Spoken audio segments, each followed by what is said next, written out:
Salam sejahtera untuk kita semua. Saya Nanda Ayu Pujiastuti MDekep, peserta Latsar CPNS UOTNI AD tahun ajaran 2022. Golongan 2, gelombang 2, angkatan 3, kelompok 1. Akan mempresentasikan tentang analisis isu kurang optimalnya edukasi pasien baru menggunakan media kreatif. Di sini data dan fakta yang bisa diambil yaitu sibuk dengan pelayanan perawatnya dan tindakan kepada pasien lain, sehingga terkadang yang mengantar pasien dari IGD ke ruangan itu diantar oleh porter petugas saja tanpa perawat. Kemudian nanti perawatnya hanya operan lewat telepon atau nanti perawatnya menyusul untuk mengantarkan rekam medis dan sekalian operan dengan perawat di ruangan. Kemudian yang kedua, perawat memberikan edukasi secara tidak seragam karena perbedaan pemahaman SOP. Masih ada beberapa perawat yang belum mengerti dan paham tentang SOP orientasi pasien baru ini. Kemudian yang ketiga, melakukan orientasi tidak saat pasien datang pertama kali karena terkendala waktu. Jadi saat pasien baru datang tidak langsung dilakukan orientasi dan akhirnya nanti lupa. Biasanya seperti itu karena masih sibuk dengan pasien lain dan itu yang membuat lupa untuk dilakukan orientasi. Kemudian selanjutnya, edukasi hanya memuat informasi yang sudah diketahui oleh pasien dan keluarga.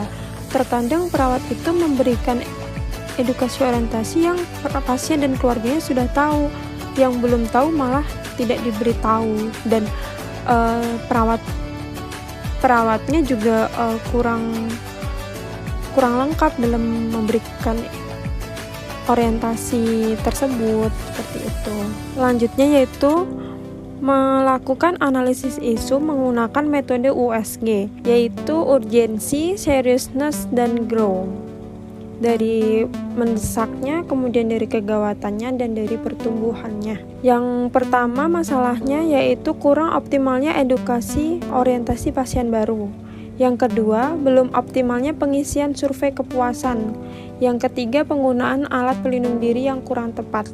Sebenarnya tiga-tiganya merupakan isu yang sangat sering ada di ruangan, sering terjadi.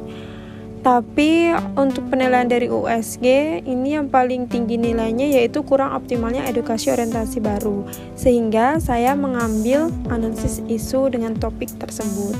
Kemudian menggunakan analisis metode Fishbone, yaitu dari metodenya pemberian edukasi masih secara lisan tanpa media, sehingga kurang efektif dan maksimal informasi yang dapat didapat oleh pasien dan keluarganya.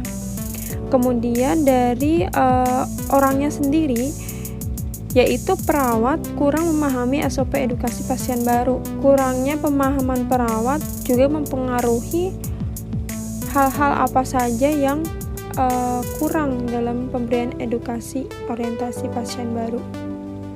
Kemudian material, yaitu belum adanya leaflet, video, atau flip chart, yaitu kurang tersedianya media untuk pemberian edukasi. Kemudian dari tekniknya atau mesinnya, yaitu kurang kesadaran perawat dalam edukasi pasien baru. Jadi masih ada perawat yang belum menyadari pentingnya orientasi pasien baru. Mungkin juga karena beban kerja perawat yang ke pasien lain, sehingga waktunya sangat terbatas untuk orientasi pasien baru dan akhirnya melupakannya. Seperti itu akan membuat core isunya yaitu kurang optimalnya edukasi orientasi pasien baru. Selanjutnya, dampak apabila tidak segera ditangani, itu membuat beban kerja perawat bertambah. Kenapa? Karena itu merupakan PR jika nanti perawat ada yang lupa, belum melakukan orientasi, harus tetap dilakukan orientasi. Kemudian berhubungan juga dengan dokumentasi. Jika tidak dilakukan orientasi, berarti tidak ada dokumentasinya. Itu akan berpengaruh dokumentasi yang tidak lengkap dan akan mempengaruhi pada akreditasi rumah sakit. Kemudian selanjutnya akan kurangnya pengetahuan mengenai hak dan kewajiban pasien di ruang perawatan. Itu penting pasien dan keluarga pasien untuk mengetahui hak dan kewajibannya, maka harus dilakukan orientasi tersebut. Kemudian dapat menyebabkan kurangnya pengetahuan tentang fasilitas yang ada di ruangan, dan juga dapat menyebabkan kurangnya pengetahuan mengenai protokol kesehatan yang ada di ruangan seperti tata cara cuci tangan yang benar, penggunaan masker, dan lain-lain.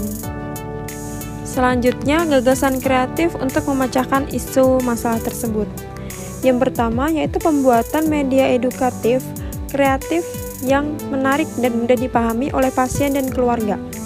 Yang kedua, pemberian edukasi secara efektif dengan menggunakan bahasa yang mudah dipahami oleh pasien dan keluarga.